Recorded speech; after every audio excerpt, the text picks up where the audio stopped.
taking my vote.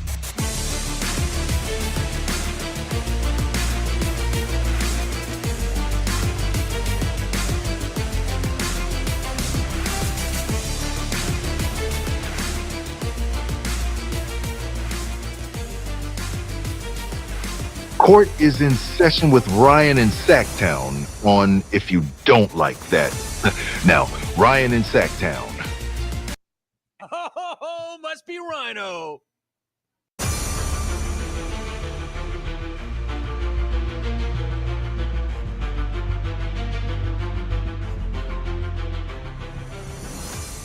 Woo! Come on! We're streaking! Come on! Come on! We're right! Come on! We're streaking! The Kings look to make it 5 straight for the first time since November 2023. Tonight against the Heat, back-to-back. But good news is your starters did not play too much last night. They got to sit out that fourth quarter. No De'Aaron Fox tonight. No Jimmy Butler. For the Heat, can the Kings make it 5 straight? We'll see. We'll talk about it on the other side. We'll also hear from Coach Christie, Malik Monk. You know, this team's been shockingly honest the last 2 weeks, week and a half, which has been very, very cool and refreshing, giving you a little insight directly when you don't usually get it. So we'll go through that sound and get your predictions for tonight. We'll look at what the Heat do well, what they don't do well, dealing with a ton of drama right now. But again, it's about your Kings. They're playing good basketball, regardless of who's been in front of them. They're handling their business. We break it down on the other side. Welcome in to the pregame show. If my video wants to play, are you going to play? It says it's playing. We just lost the video. Oh no, we're going to play the other one.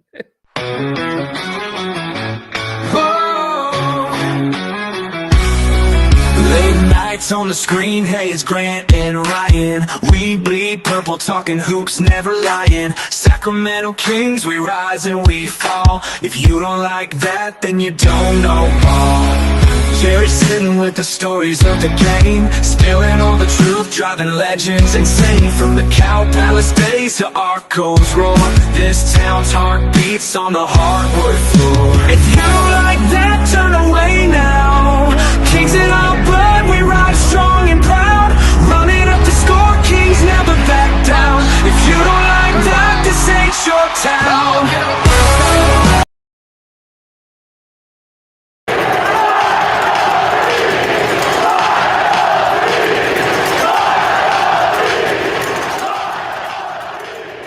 Some of the A's are in town for tonight's game. One of them wants to light the beam tonight. Hopefully, we will see it again for the 5th straight time. The Kings probably playing their best, easily to me, their best 36 minutes of basketball of the season. Would have been 48 minutes had the starters played in the fourth quarter, knocking off the Warriors last night in just a complete domination. The Kings discombobulated the Warriors offense. And it goes back to some of the very basic things in basketball they teach you when you learn at youth camps and elementary school and CYLL and whatever your youth league may be. Denial, triple threat, delivering the ball on time in a place where your partner, your teammate is ready to shoot. The Kings have just been hitting on all cylinders, which has been a very nice change. Their net rating for the season up to 2.1. Tonight, they get a good test with the Heat, even though the Heat are struggling. As of late, they are always going to be the Heat. They're extremely well coached by Eric Spoelstra. One of my favorite players to watch in the league is going to be playing against the Kings on the other side, Jaime Jaquez. I love the way this kid plays out of UCLA. And if you remember the first time the Kings and the Heat met this season, the Kings won 111-110. It was on that Domantas Sabonis incredible putback. He gets a really hard offensive rebound. He never brings the ball down. He's fading away, puts it up with barely any time left on the clock. The Kings go on to get the victory. So welcome in. Hope everything is going well for you. Get up in here. You can call the show. As always, we've got the link in the chat, and also you can use the QR code that's on the screen back to back for us here too on If You Don't Like That, meaning halftime.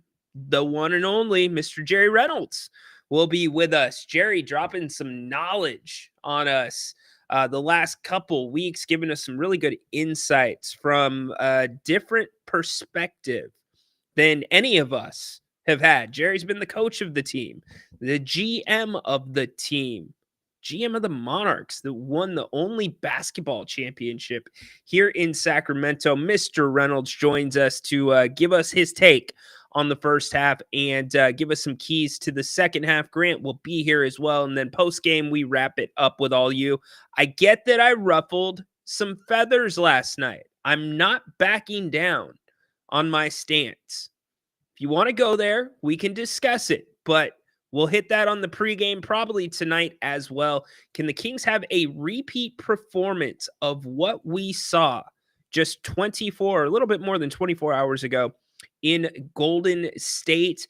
Look, you're probably going to see the same starting five that you saw last night. Will the ball continue to go through the hoop the way it has been? More importantly, will the Kings come out and hit first? Make their opponents feel them. Don't expect the Kings to turn over the Heat at the same rate the Kings turned over the Warriors last night, and especially the way the Kings capitalized on it. 34 points off of turnovers. That is an incredible number. In fact, I would be very surprised if the Kings top that this season. That's why I say I think it was their best game for sure this year, maybe their best game in the last 2 years outside of the play-in. As we said at the top, too, De'Aaron Fox is still out day-to-day with the soreness on the right side, his right hip, right glute from that fall that he took against Memphis. So we'll keep monitoring that situation, but a wire-to-wire victory for the Kings. We're going to hear from Coach Christy Malik Monk in just a second, but first I want to kick it to all of you. What's happening in the chat? What are we talking about right now? Let's check it out. Let's see. John Finch, what's up, dude? Saying hello to Dennis. Dennis, always here. Glute listed out. Yep, we already hit it. Time to ship Fox out. All right, there's one vote. He's getting voted off the island. Let's see. Jeff, what's up, my man? Let's go. Why do they call you Ryno? Good question, Lou. I think it's just kind of a common variation of Ryan. Sometimes people just go with Ryno. It actually started, believe it or not, with Jim Rome. Jim Rome started calling me Ryno. And that's what kind of made it snowball. And it's kind of bled into this stuff. So that's probably the origin of it. Growing up, though, really funny, because of my last name, a lot of my coaches, they just felt like it was too long. And it's not that long. It's just, if you see it for the first time, you're not always going to say it right. And I'm sure many of you have similar last names, but they shortened it. So they started calling me Bo. Like, I would tell you, probably more people in my life call me Bo than they do Ryno or Ryan. It's crazy, huh? Bo. Yes. So dropping some inside King's Court. And if you don't like that here, holy moly. Yes, indeed. Tony, what's up, man? Hope you're having a good night. Valanciunas for a second round pick. Get this done. Also, Cam Johnson, perhaps. Okay, but what are you giving up to get Cam Johnson? What are you giving up? David, what's up? Ryan, your rant on Jerry Jones earlier. On Jerry Jones earlier with him and the media, let's see. He owns a lot of the media stations and companies down there, and that's why they give him the time of day. Yes, I am aware of that. But there is still, he doesn't own every freaking company where he's in a room that has media members completely circling him. Come on. I know the 105.3 fan thing. I have a cousin that is in that media market, that works actively in that media market. I am fully aware of how it works in Dallas, or at least what she has told me. But anywhere Jerry Jones goes, if he's going to do a post-game press conference, if he's going to do any of that, talk in the hallways, you just see a massive amount. Any media member will circle him, and I just don't understand why. Is the joke on him? Are we waiting to get the next worst soundbite from Jerry Jones? It's just like, if you didn't give him that, I don't know that you would get as much of it. And anyways, we're getting off track. Appreciate it, David. I just think That's terrible. I think it's kind of terrible. What can I say? David hopping in, plus he's a sound machine. Yes, he is. Hey, look, I have gotten plenty of content out of Jerry Jones, to the point where I almost feel bad for the guy. You know what I feel worse for? Is Cowboys fan. That is who I feel bad for. So getting back to Kings, we could talk Jerry Jones for 30 minutes, but let's see.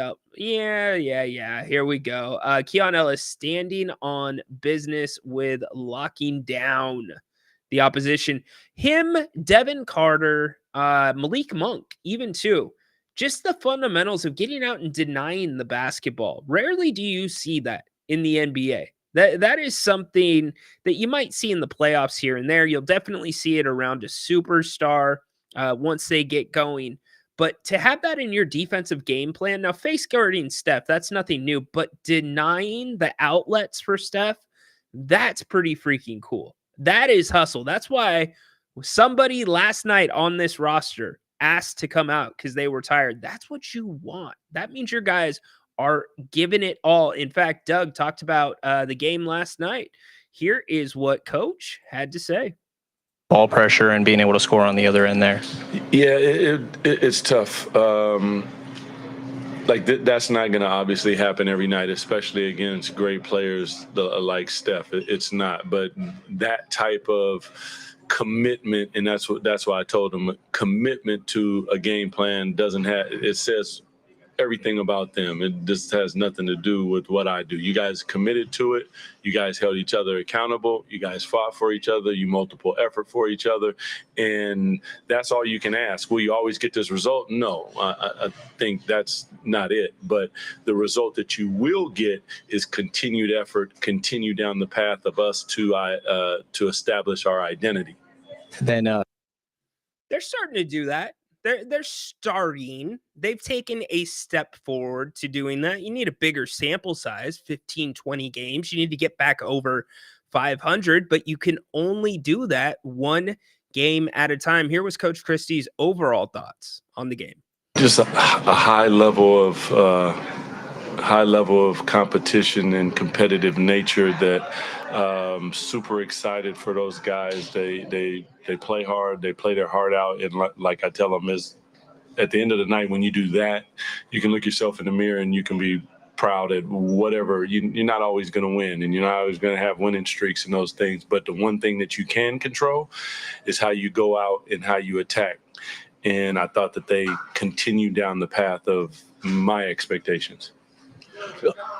Coach Christie, that first quarter in that lineup, how do you feel about, getting that type of start? Because that's been something in the past that, not exactly the play or anything like that, but it seemed like it's improving each game. Just trying to get them to be aggressive, trust each other, and play for each other. When I look down at the stat sheet and I see 31 assists, I'm smiling. When I see 40-plus threes taken, I'm smiling. And most of those are going to be where we get in the paint, play off 2 feet under control, spray the ball out. You got it, shoot it. If you don't, give it one more drive, kick it, and continue on doing that. And those type of things, it's contagious. Everyone's touching the ball. Everyone feels good about themselves. Then we go to the other end and help each other the same way. It's good basketball. It is solid basketball indeed. Looking at some of the numbers for the Miami Heat, we'll get back to those here in a few minutes. But again, Kings and the Heat from the G1C tonight, getting ready to tip off. No De'Aaron Fox again in this one. It's a good question, Jack. Who needs to step up the most tonight? It's definitely going to have to be Alex Len, Trey Lyles, hell, maybe even Isaac Jones gets a little bit of run because of Bam Adebayo. That's going to be a tough guard for the Kings. He always causes some problems. So can they play him straight up without helping, which opens up lanes for cutting guys like Jaime Jaquez, opens up wide open threes for Tyler Hero, etc. Can you stay out of foul trouble if you're Domas? Something that's been difficult for Domas at times. So it's going to be the front line. The bigs are going to have to step up. And I wouldn't even be shocked if you see a little bit of Keegan Murray tonight on Bam at times. I know that's a mismatch, but I think Keegan is showing he has the strength here and there if Doug wants to show a different look to Miami, that he could flash Keegan at him once in a while. So very good question by you. But overall, the team's got to bring the exact same pace. The Kings have to dictate the terms of engagement. And on that comes physicality. And with physicality, if you are dictating that to the other team and you are doing that consistently throughout the game and not just here and there, that's going to get you a better whistle from the officials. It's really hard to play more of a soft style, more of a jump shooting style where you're not mixing it up and then decide, hey, our Jays aren't going, so we need to get to the rim. We need to get to the foul line and try to draw fouls. The officials don't always call it that way. So I think last night you saw the perfect balance of that with this team. In fact, the last couple of games against Memphis as well, you saw the Kings come out and hit first. So really good question by you. If you want to call, I know somebody just did. You can call using the QR code or the link in the chat. Also, 916-822-9485. We can try to take some of those as well. Looking back at the numbers last night, again, Malik Monk with an absolute masterpiece in this one, especially distributing the basketball. Doug was very happy with what he's seen from Malik. That kid, man, like we've had, before I sitting in this seat, we've had multiple conversations just about everything. And I've always told him, like, believe in yourself. I believe in you. You are a tremendous, fantastic player, and play through your mistakes. You're going to make them. This is a game of mistakes. Who makes the least amount of mistakes usually wins the ball game. And he just is about as free as I've ever seen him, and we'll live with some of the things that he does. And his greatness will continue to shine because the kid is great. That was a weird sound. That didn't get cut. Oh, well, sorry about that, y'all. So as we continue to look at what the Heat do, you can get a good idea. They're good with the ball. The Kings do have a chance to turn them over. You can't let them come in and shoot the three well. Miami last game, only 9 of 45 from beyond the arc. So you don't want to let them get going because they can be a little bit streaky. But let's just say this. If Utah can put 130 plus up on Miami, the Kings should be able to do that again tonight. Indeed. Getting back to the chat, taking your questions, talking about this one. Also going to hear from Malik Monk here in just a few seconds as the Kings look to make it 5 straight. First time since November of 2023. November 2023 that the Kings can make it 5 straight. Let's kick it to the phones. Tin, what's up, dude? Hey, what's up? Hello? Tin, we got a bad connection. Oh, Hello? there you go. You're back. Yeah, you there? Yeah. What's up, Tin? Hey, Ryno. And WWE superstar CM Punk just got on the Nightcap podcast with Shannon Sharp. And he hosts with Ocho Cinco, the 2 football retirees. Man, they are putting on for wrestling world. They're still getting love. I watched in 05, and they're still going strong. Yeah, WWE had a big debut. It's going on right now on Netflix tonight. So that is happening as we speak, Tin. Yeah, good night. Anything about the Kings, brother? The Kings, the Doug Christie era is off to a great start. You could give one in the rear view and then consecutively to string together. Hey man, I want to just rub his bald head with my left hand. All right, Tin. Thanks, brother. Dude, I thought Tin was going to go a different direction there. As soon as I heard something that started with a B with a ah sound, I'm like, oh gosh, here we go. Here we go. He kept it clean though. Yeah, Doug, look, I talked about it a couple weeks ago when the move, well, it hasn't been a couple weeks, but since the move happened and we've seen a small sample size, the Los Angeles game, I thought everybody was in a little bit of a fog, including Doug Christie. But since then, it seems like listening to Doug communicate, it's been more effective. The way that he's talking to this team, the way that they are meeting in the middle seems to be more advantageous towards the success of this team and them playing as a unit together. In fact, somebody that I spoke to very close to the team said the guys are just playing and not thinking, meaning, and we've heard it from Doug, it's a game of mistakes. Whoever makes the least amount of mistakes will win the game.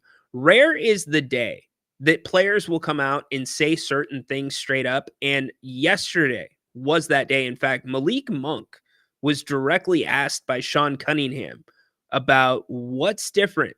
Why are you guys now executing the game plans? And Malik's confirmed a lot of the speculation that's been going around Sacramento. What DC doing? We all just bought into it right now, and we all feel good and we're confident in what he's saying. Are you able to articulate that at all, like what it is about maybe him or his messaging that just resonates with this guy, with this group? He's a player. He played before, so I think he knows how to say it to us a little better than people that didn't. Communication, it is key. Not that Mike Brown was a bad communicator. I think Mike maybe sometimes over communicated, especially with the media this year. That's one thing that probably Mike would want back if you asked him.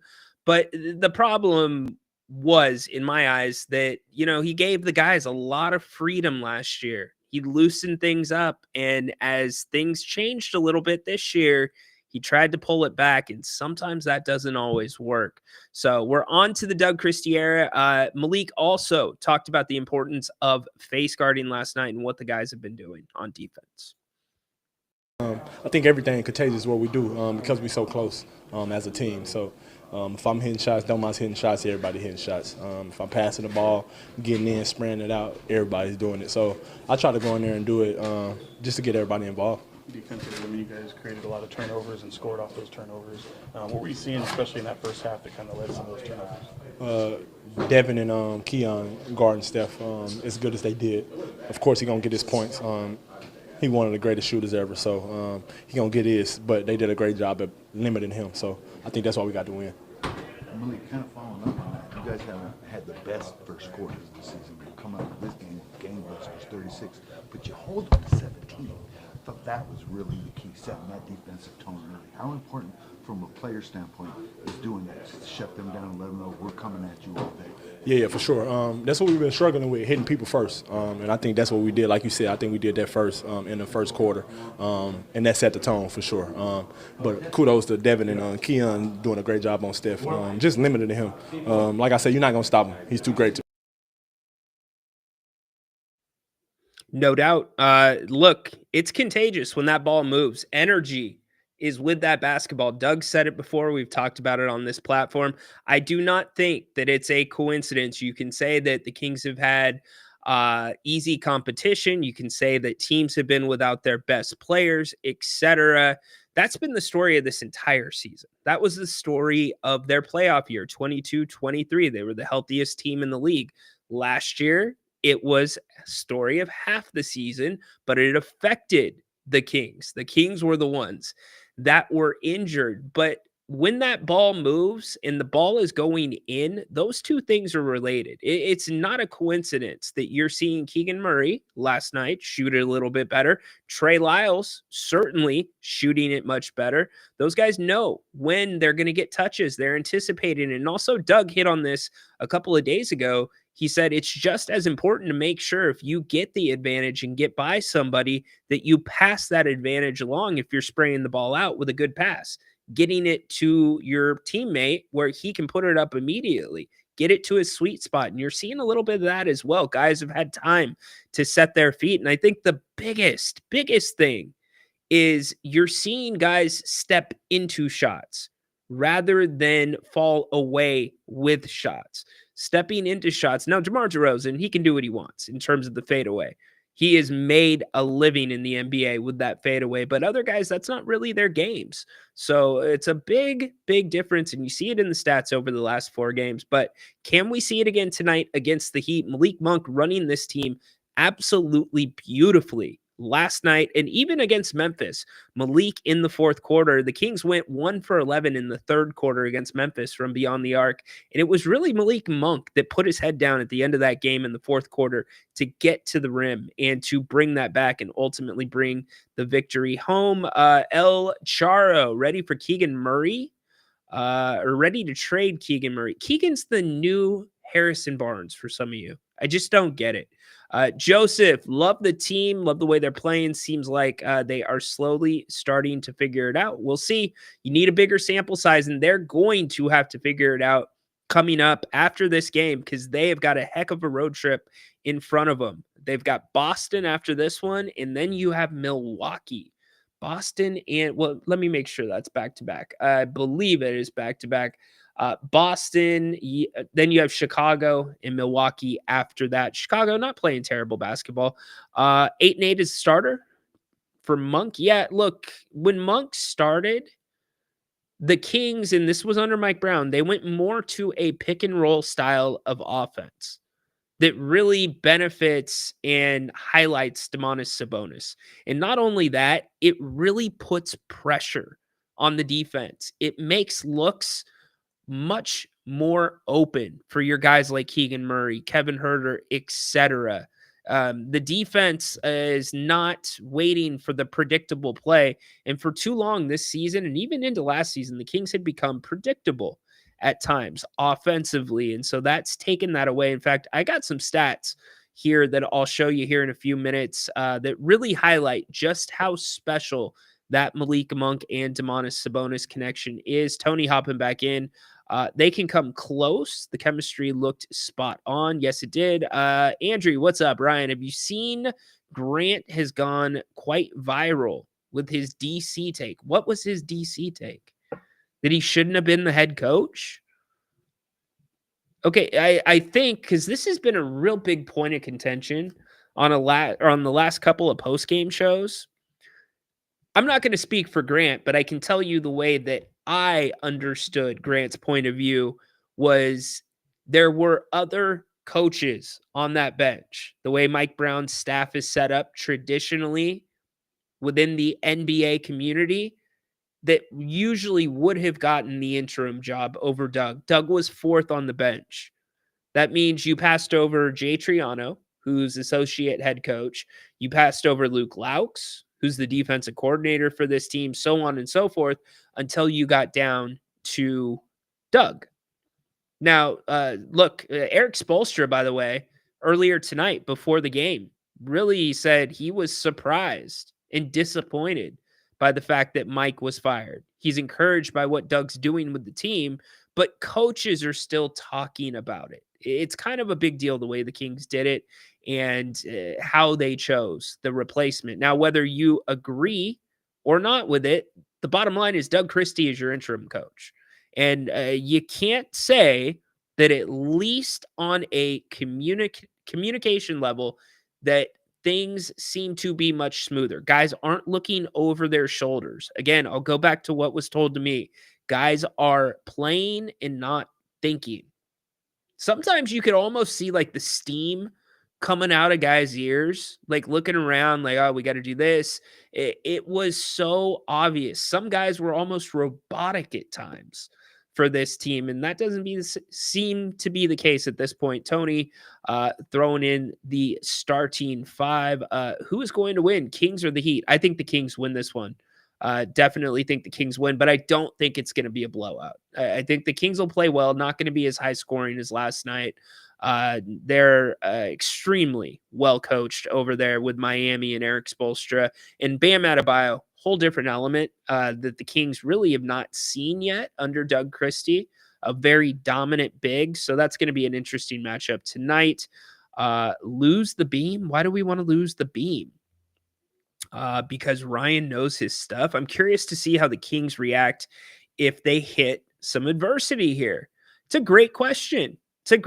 Look, Doug said, let me handle that, right? He kind of indirectly told the players, get off the refs, let me handle that. I've got your back. And through 5 games, Doug has done that. When Keon hit the floor last night, and that was not a flop, by the way, Steve Kerr acted a fool for absolutely no reason. In fact, that was on the Kings. They should have called that screen out. Keon just simply didn't see it coming. Doug was right there on the court, helping his guy out and standing up for his guy and talking to the refs. So, yeah. Let's see. Let Murray start. He did fine. So we're having a discussion still about Keegan Murray. When Jim Rome gives you a nickname, you keep it. Yeah, if you get glossed, you get glossed. Unfortunately. Yeah. That's kind of how it happened. I mean, I don't know. Let's see. When did it happen? It's a good question. Not that many of you care about the answer to that question, but yeah, there's this little thing that Jim thinks is really funny that I do, and he likes to do it too. If you watch the show, then you know what I'm talking about. Oh, Ryan, that's pretty good for you. So yeah, Jim's just one of those really good dudes. Love me some And then Jim. Ryan just busted you up. But he didn't say Ryno there. So Ryan knows Ryno, of course. Pressure Flippers, as a proud Warriors fan, I've come to humbly apologize. The Kings look great and are playing very solid as of late. So congrats. How about that? Pressure, I'll give you the courtesy back that I have been surprised. At least I was very surprised with the start of the season for the Warriors.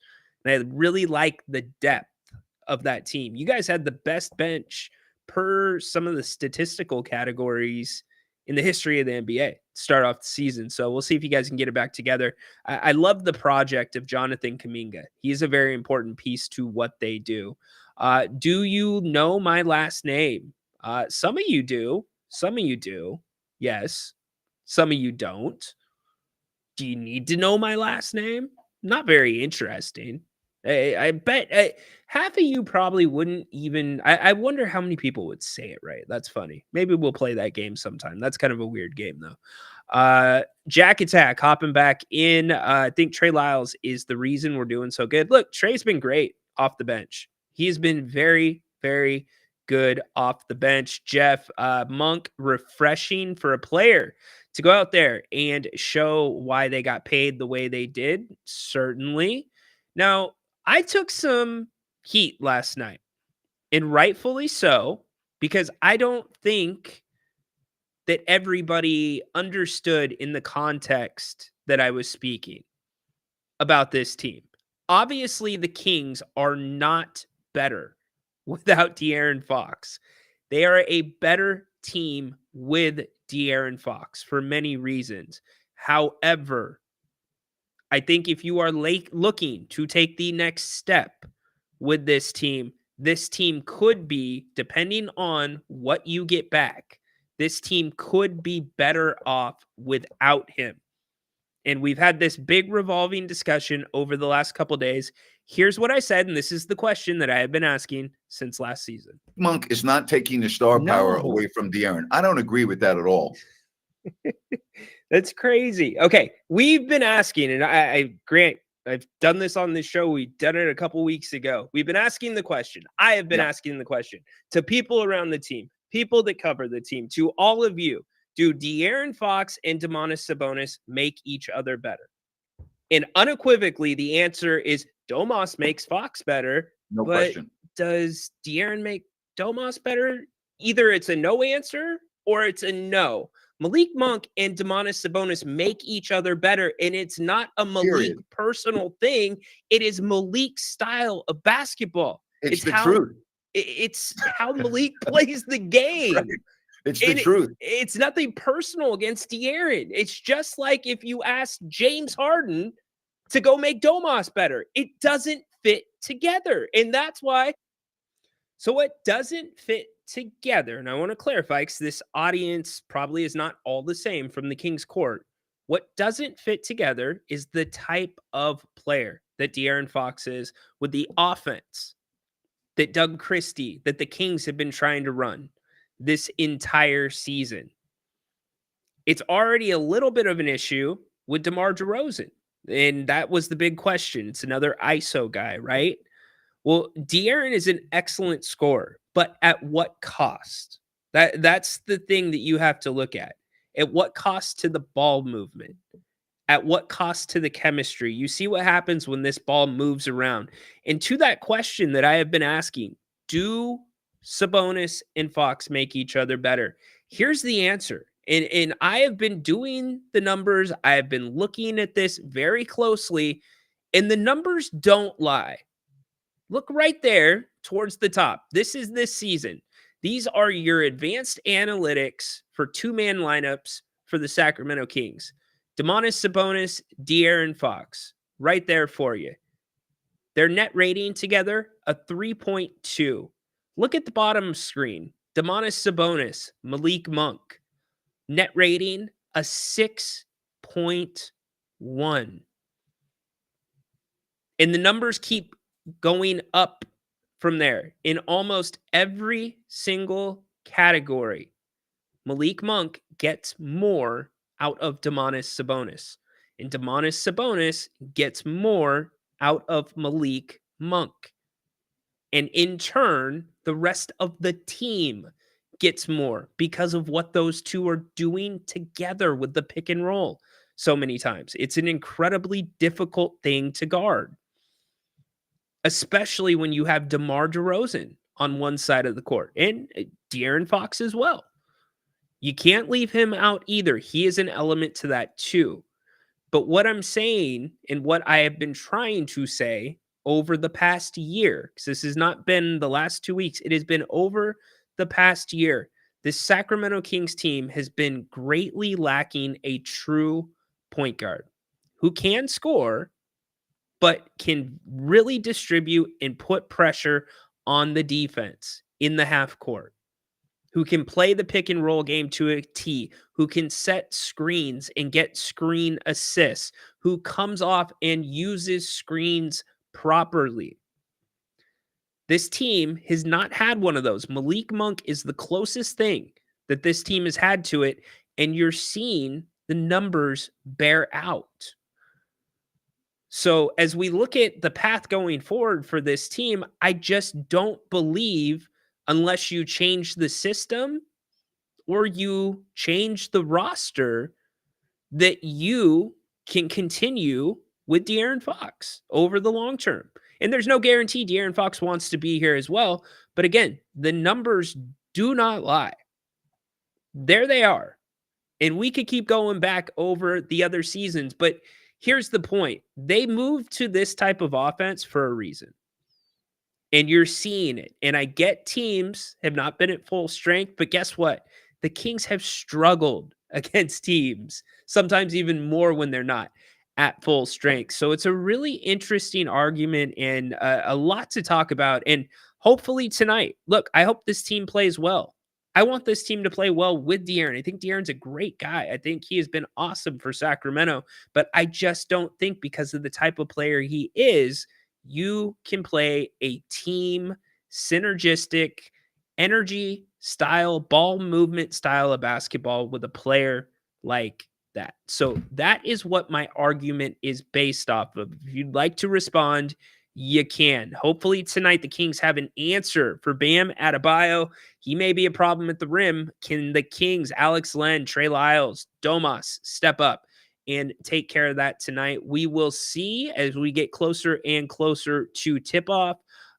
Where'd my boy Andrew? I think it was Andrew. Yeah, there he is. What's up? He's at work. Good job, man. Love the G-Man. You always give the G-Man precedent over me. Promise me that, because I would give the G-Man precedent over myself. Scary Terry. Yes, he has had some games with the Kings. Grant does halftime and post game, so he will be here for halftime and post game. Would you ever want to be a broadcaster for the Kings? I don't think so. I don't know. I don't know the answer to that. If you're talking about play-by-play, no, I would not want to be play-by-play. Could I do an analyst role? Maybe. I love what I'm doing right now with Grant. I love the forums that I have with all of you. So I'm in no rush to go anywhere. I love being on this ride and building what we're all building together here on If You Don't Like That. But good question. Thank you, Joseph. And thank you for the compliment. Mike, those of us that called Mike B to get canned have been vindicated. It feels wonderful. Well, okay. So, Mike, we got to be careful. You do get a little bit of a bump usually, and you need a bigger sample size than 5 games. But if we're having this conversation 20 games from now, and this team is flirting with the 6 seed, the 5 seed in the Western Conference, there's 6-7 games over 500. Yes, you will definitely have a little something to hang your hat on. That's for sure. Look, Doug's a different dude, but here's the one thing that Doug can do. He can communicate with these players. Coaching in the NBA is so different than coaching in any other format or any other level. If it's youth, if it's high school, even if it's college. In the NBA, these guys are professionals. They are top 1%ers. In some case, they are top 1%ers of 1%ers. So there's certain things that don't need to be told to players. There is an underlying knowledge base that these guys have and understand. And, whether or not Mike Brown sometimes maybe hammered things home a little too much, time will tell. That story will play out as this team and this season continues to evolve. And also, I do think the autonomy issue. I think giving the players, once you empower players, especially, and Mike was on the record, Mike, I think, was way too open with the media this year, way too open with his rotations. And also when you go up, somebody pointed this out to me when I was talking to them and they're close to the team, the somehow, some way, when we read in the Ramona Shelburne article that it felt like some of the players thought that Mike was throwing them under the bus. They weren't happy with the things that he was saying. And once I heard that from my source and I thought about it a little bit more, and you break it down to a more fundamental level, when you have NBA basketball players, right? And you're saying somehow, some way, you're indirectly saying what I have, what's in that locker room, there's no hope. That's how that can come across. Meaning somehow, some way, by a miracle, something's going to have to change or someone's going to have to change. And obviously the Kings made a change. And I didn't think of it in that context until it was brought up to me. But there's something to it. Somehow, some way. That was something that we continued to hear over and over and over towards the end of Mike Brown's tenure here in Sacktown, getting you ready again for the Kings and the Heat. Kings 1-0 on the season against the Heat, 111-110 victory. No De'Aaron Fox tonight. Got to worry about Tyler Hero, Jaime Jaquez, Bam Adebayo, to name a few. Got to worry about those guys. Can the Kings come out punch first? I'm sure the ball's going to be moving. Can they play physical without fouling? That is going to be a very big key. Stop it. Stop it. Stop it. Stop it. Please. Oh, the Diddler's here? What's up, V Diddy? Must be a really bad time to have the last name Diddy. I'm sorry, V. That can't be very good. V. V Diddy? Come on. Damn. Come on. I agree with your context, though, 100%. Mark Jones gives me a headache. And for some reason, anybody that listened to the game last night, did you guys seem, or did it seem like to you that he was toned back a little bit? Almost like maybe somebody had a talk with him. I want to see if it carries over to tonight. I am interested to see if that carries over. But yeah, he is an embarrassment. You know why it infuriates me? This is why it infuriates me. Regardless of your political beliefs, regardless of your moral compass, I'm going to set all that to the side. You can go look up Mark Jones's record on your own. Here's the black and white of it, the yellow and the purple of it, the gray and the silver of it. It's when this guy does a national basketball game or a national television game, he never, ever, ever, other than MIDI and on a flight, ever uses the other analogies in synonyms.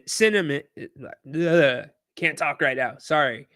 Synonyms and other ways of describing plays. He never does it. But in Sacramento, it's whatever. And here's the other thing that really pisses me off really quick. And I'm going to move off this point. What I'm trying to say, actually, and then I'll move to the other, is to me, it's being disrespectful to all of you. It's saying you, Sacramento, its fans, you don't deserve the same standard of professionalism that I give every other fan base when I'm on a national television game. You're lesser than. I can say what I want. Here's the other problem I got with him. Half of these times where he said, oh, I was talking to Devin Carter before the game. And he said, Mark, the reason my arc is so high is because it gives it a better chance to go in if it bounces. Oh, really, Mark? You know that was in front of the entire media contingent, my man? Maybe Devin said that to him one-on-one. Don't lie to the audience. Chances are very small. Don't lie to the audience. It's credibility, right? Credibility. I could play you the damn clip. In fact, we played the clip here a couple of days ago of Devin talking about that. So those are the things that pisses me off. Awful, awful stuff. All right, now that we're done talking about Mark Jones, I'm fired up. Let's go get a damn Kings victory. Kings Heat looking for their 5th straight. Hope you enjoy the first half. Don't forget, Grant will be back and Jerry will be here as well to start us off on the road to the third quarter. We'll talk about the highlights of the first 24 minutes, give you some keys, and also get all of your final scores. Get that damn name off the screen and join us. We'd really appreciate it. And then obviously post game, we'll be here taking your calls and hopefully talking about a 5th straight win, sending this team out to the road against Boston. First comes Miami. Control Bam Adebayo. Get out in transition. Deny. Tyler Hero, you're going to have a chance to win. No Fox for the Kings tonight. No Jimmy Butler, but all good. Should be a Kings victory. We will see it half with Jerry and Grant. Thank you so much for being here. Go Kings. Light the damn beam. We are out.